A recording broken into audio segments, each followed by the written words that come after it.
Good evening, and welcome to the special edition of Cronkite News. I'm Christina Leonard, Director of the Donald W. Reynolds Business Bureau here at the Cronkite School. I had the honor of directing some of the top student journalists in the country as they produced a series of in-depth reports on one of the most controversial issues of our times. Tonight, Cronkite News presents the highlights of our Weed Rush project, an extensive multimedia report on marijuana and politics and attitudes nationwide.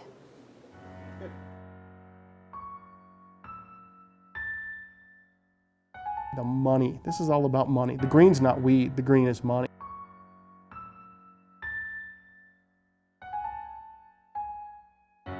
This past year, we've sold about 70 metric tons of marijuana.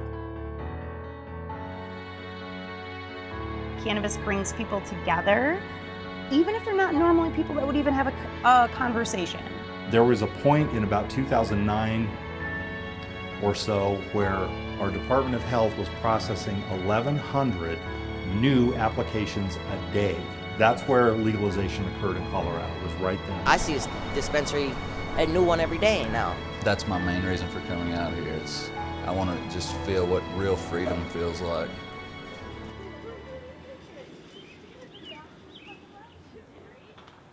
The industry itself has way too many gaps and problems in order to be legitimately sustained. You have the dispensary owners that are trying to look very legitimate. They want to be seen as a legitimate business. And when and if you talk to them, they are an impressive group. They're articulate. A lot of these places are run very clean. They look very orderly. There are only three components to photosynthesis: light, water, and CO2. This is a licensed cannabis facility with about 55,000 square feet of production space.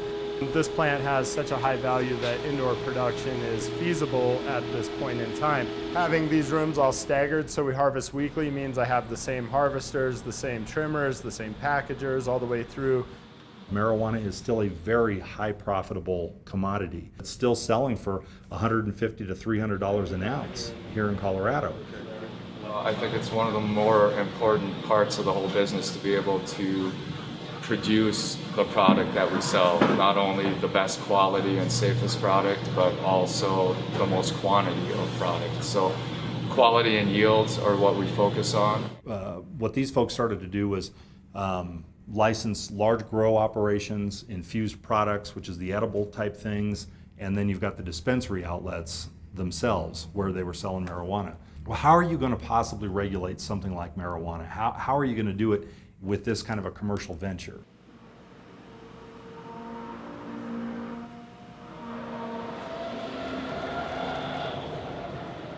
Just like, last year, 2 years ago maybe, there would be really no tourists, just a couple people. And then now you can't even drive down. You can't even drive Federal, Sheridan, Colfax, all the way down, this whole downtown, packed now. Puff, Pass, and Paint, it's a 2-hour class. I do painting step by step. People are more than welcome to follow along with me. It's really just about creating a safe space where people can consume marijuana and do something creative, a lot of times for the first time in decades. I'm used to hiding and being nervous and worrying about police, or when you leave home, you've always got to check your shirt laundry because people will call the police on you. There's always a worry. And it just felt good to come out and be able to relax and not have to worry about going to jail for a little bitty joint. I think it's important, especially for, new business people that started when the laws became effective, just making sure all of the rules were followed so that you don't have any issues in the future, working with law enforcement just to make sure that you're, following all of the laws and making sure it's safe and, a good experience for everyone. You can certainly reform your drug laws as far as what the punishment is for users, and that's a legitimate debate to have of what the best way to go about that. But if you decriminalize an activity, you're going to see more of it, and that's what Colorado's learning. We don't have the resources to handle all the problems and complaints we have. On this day, we do not have a handle on it. You can still keep me on tollway, but I'm going to be around the area. I'm based out of the Castle Rock office, assigned to the E470, or the tollway. I'm a drug recognition expert.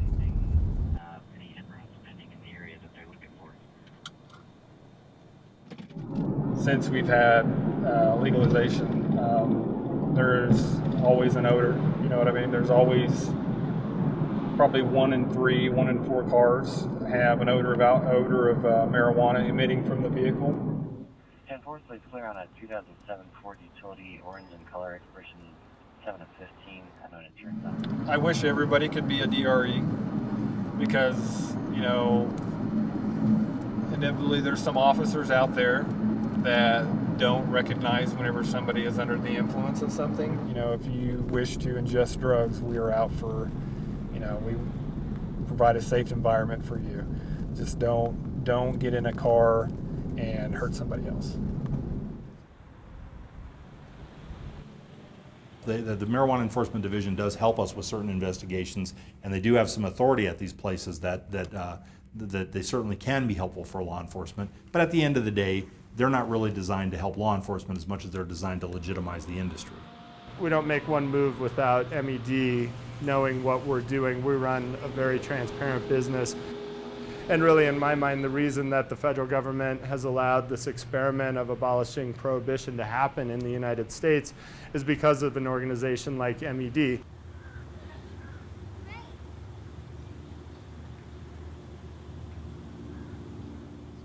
From our perspective, we're very pleased with where we are today with the legalization of marijuana in Colorado.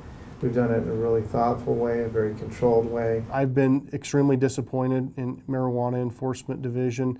On one hand, they were given an impossible task years ago because they were essentially told to set this up immediately.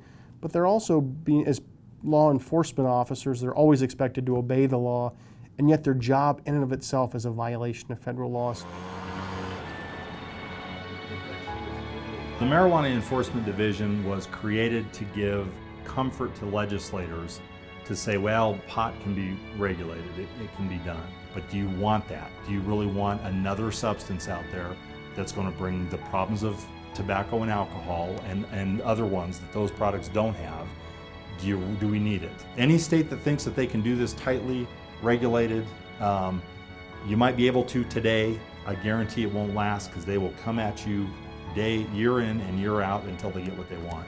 If states can essentially violate federal law and have no repercussions, then over time, this continues. We're no longer one nation. We're 50 separate states. We're here right at the border. We're at the port of entry. We've seen more of the harder narcotics coming in the past 2 years. Marijuana is still there. Marijuana is still trying to come in here illegally because it will pay off. You know, it will pay off the cartels. We've been seeing a lot an increase with cargo shipments, specifically when it comes to marijuana. The typical ways that they smuggle marijuana into the country is anywhere you can think of. We've seen it more in vehicles and gas tank loads, or we've seen it in cargo shipments such as the roof of the tractor trailer. We've seen it in any type, shape, or form. When they smuggle marijuana or when they smuggle any type of narcotics, I mean, it could go nationwide. It just doesn't stay here in the state of Arizona. We have an easy access to I-19. And then once you get to I-19, you'll hit I-10, which I-10 will take you anywhere, you know, nationwide. Marijuana being legalized could be an issue. It's not as much of a demand as it used to be a few years back. Now the demand here is for more of a harder narcotic. But marijuana still comes through, you know, it's still part of the black market. It's still illegal to bring it in.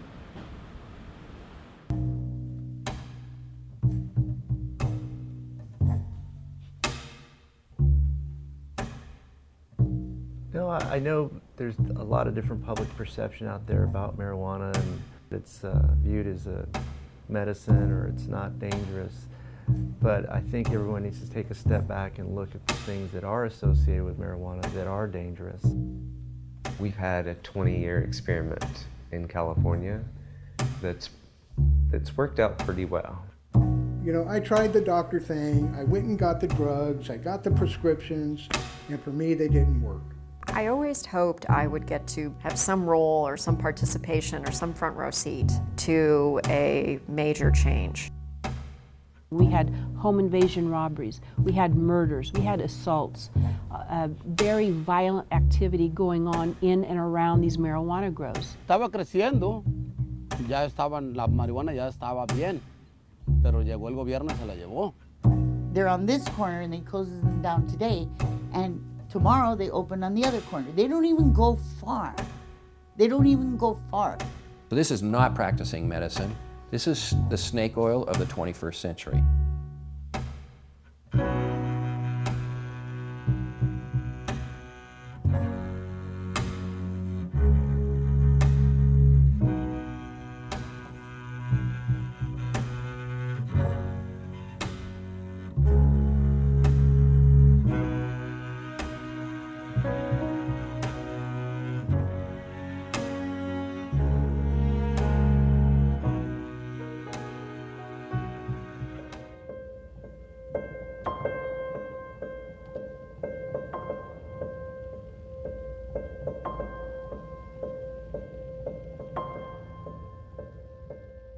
I-502 created a per se limit for driving under the influence of marijuana, and that's 5 nanograms of THC per milliliter of blood. When we're setting these thresholds, we're saying on average in a population, we think that this level of a substance being present is related to elevated risk, and it's a level of risk we're not willing to accept, and therefore that's going to be illegal. People know how to extrapolate backwards to estimate what a driver's blood alcohol level was. We don't have that capability with cannabis. We're comfortable saying that you've doubled your risk of being involved in a crash if you're driving while high. I've been a cannabis user since I was 16. I have a tolerance because I've been a patient for a long time. I use quite a lot being a patient. I got pulled over. I had a taillight out and I had been trimming that day. And so my hands smelled like cannabis. And the officer that pulled me over, he wanted me to do one of the voluntary road sobriety checks. I stepped out from the pedestal position as we were having this conversation. Then they took me in for a blood draw to the hospital. And when the blood came back, it was 18.7 nanograms.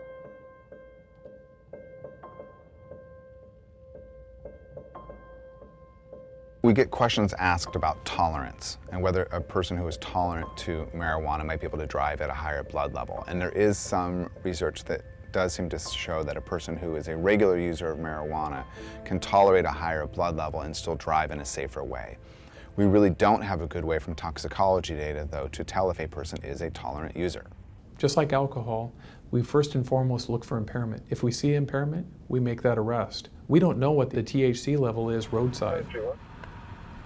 For alcohol, if you give me a blood alcohol concentration, I can tell you a scenario of how much alcohol that person had to drink to reach that concentration.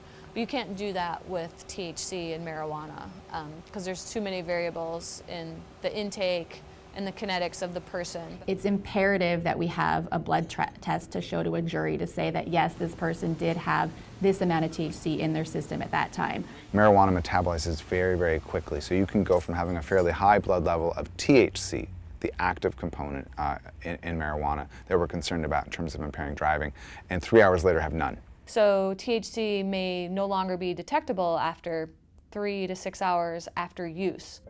And so when you have any delay, you're gonna get a different result.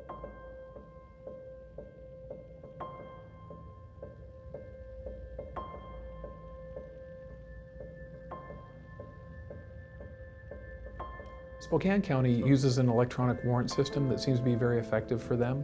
And so the city attorney's office has worked directly with the municipal court to ensure that there are judges available at all hours of the night, at all times, in order to procure a search warrant. Most cases, anywhere from 20 to 30 minutes and we're at the blood draw. We're very interested in blood levels and trying to look at, does that blood level actually relate to increased risk of harm? Do you see more crashes when a person's at 10 nanograms versus 5 nanograms, or is 3 nanograms the right cut point? So we're trying to understand more by looking at those toxicology data, what that per se level maybe should be. In absence of science that can prove tolerance or not, you need to pick a level that you think is going to be appropriate for most of the population. I'm not saying whether that's correct or not, but in some ways you have to pick some approach.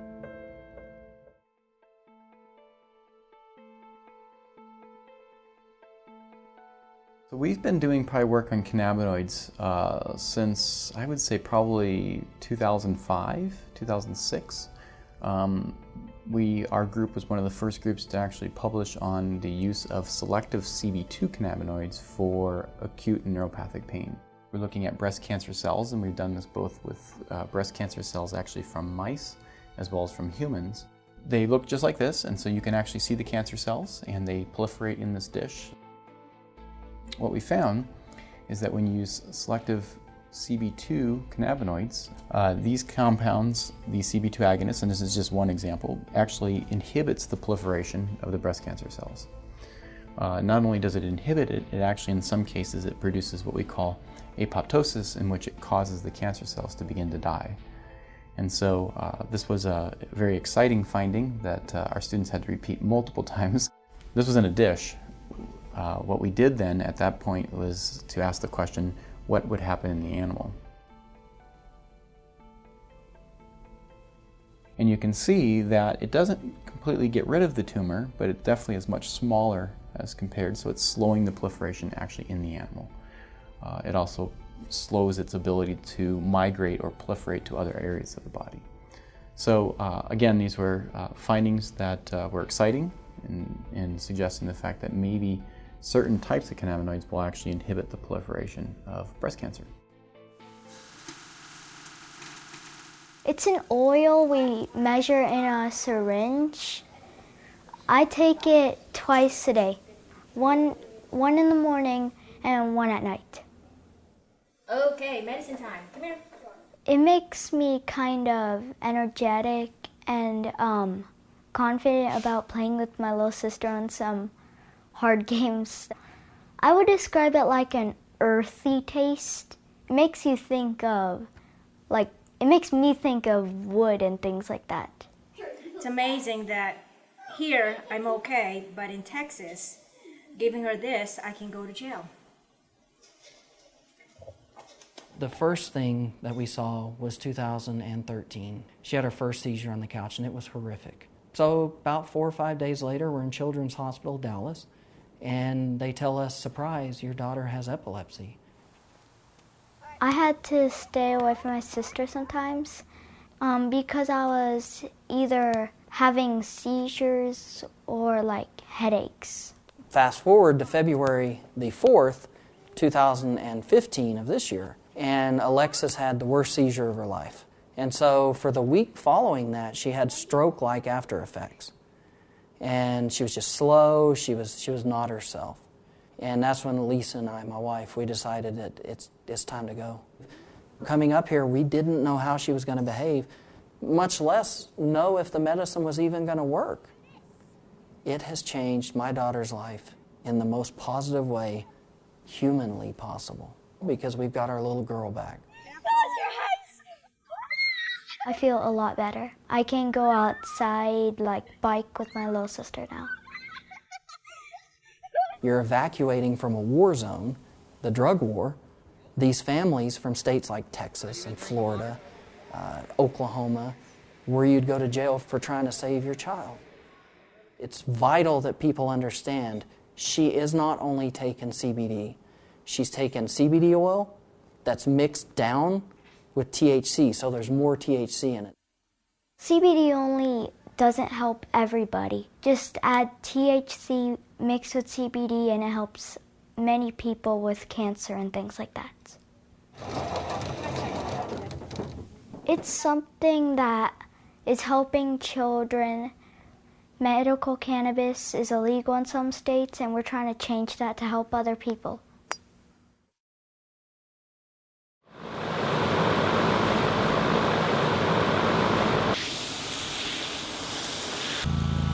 You cut a certain area of the plant, it doesn't hurt the plant, it just signals, okay, the plant needs to grow in a different area.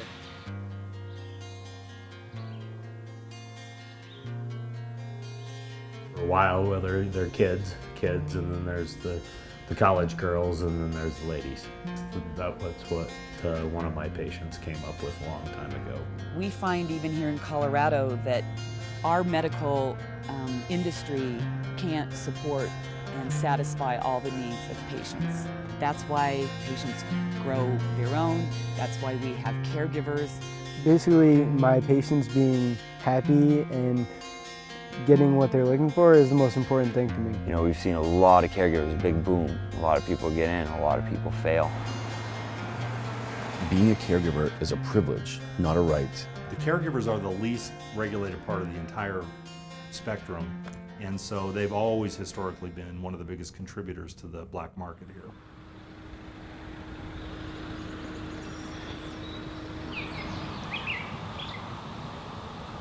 Well, each state has their own system.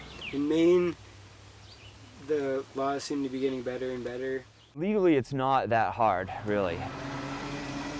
Going down to DHHS and filling out the paperwork and giving them a money order, that's a pretty easy thing, and they have a great turnaround, 2 weeks, and you can be a legal caregiver. The rationale for the caregiver industry in the state initially was access to medical marijuana. So you have 8 dispensaries. Maine, geographically, you can fit the rest of New England in, as far as landmass, into the state of Maine. The caregiver industry allowed closer access, so the individual didn't have to necessarily travel to a dispensary.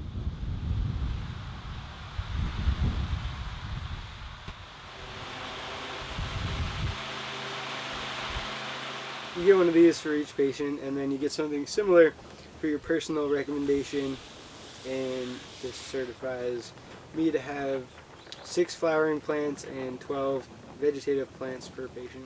There's been a really strong lobby to develop the caregiver industry. So the state has had to insert itself into that process to ensure the state's interests are being met. In Maine, the dispensaries have to operate as nonprofit organizations. Caregivers are able to make a living, and so there's slightly different rules. For a patient, the dispensaries are the only ones that I can say to them with certainty the medicine that you're getting is not tainted with pesticides and is as marketed. I can't do that with caregivers.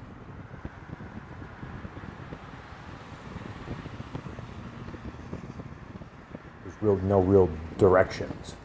There's just guidelines that the state gives you, and so you start growing for your buddies, and at first when I started, you could sign up, I thought, as many people as you wanted.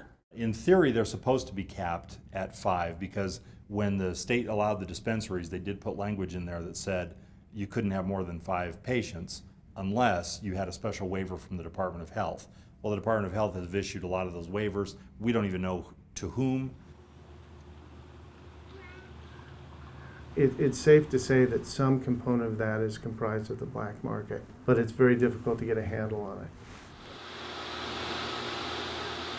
When you're caregiving, those cannabis plants that you're growing, that's for that person and the next person and the next person.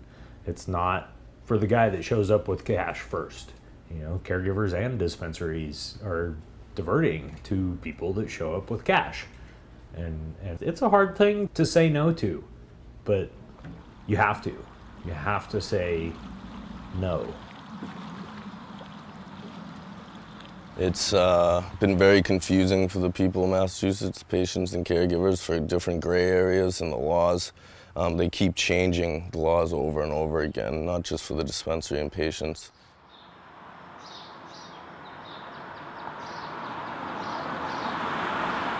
It's not very good right now.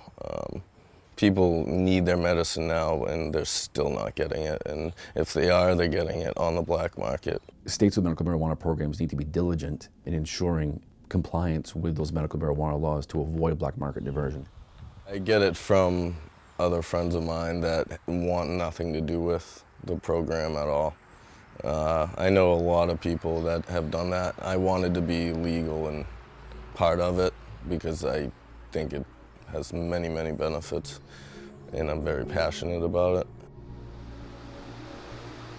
It's not like Taco Bell where you go in, you place your order, and they take your money and they go next. You meet these people, and there's a lot of trust to be earned. It's really a wonderful relationship that can be built between a patient and the person that is responsible for cultivating their medicine, and the medicine that's healing them, and the medicine that is giving them back their quality of life. Anytime a patient wants something, they give me a call and I deliver right to their door, so they don't even have to drive the however long to get to somewhere. Safe and affordable access. That's what it boils down to, and since it's your constitutional right, then somebody needs to do it. But the biggest thing is that not to let a few bad seeds spoil it for all the people who are doing the right thing and all the people who are benefiting, and really their lives are being changed from it. I like to be outside and work under the sun and play with my dogs all day long. Gives me freedom. I help people, so it's really just a win-win for everyone. If you're looking for more information on the marijuana debate, we welcome you to check out the full Carnegie Night News 21 Initiative project. Reporters based here at Cronkite traveled to states across the country to document how pot policies are taking shape, as well as the opposition to legalization. For full access to all those stories, go to weedrush.news21.com. Thanks for joining us for this special Cronkite News presentation.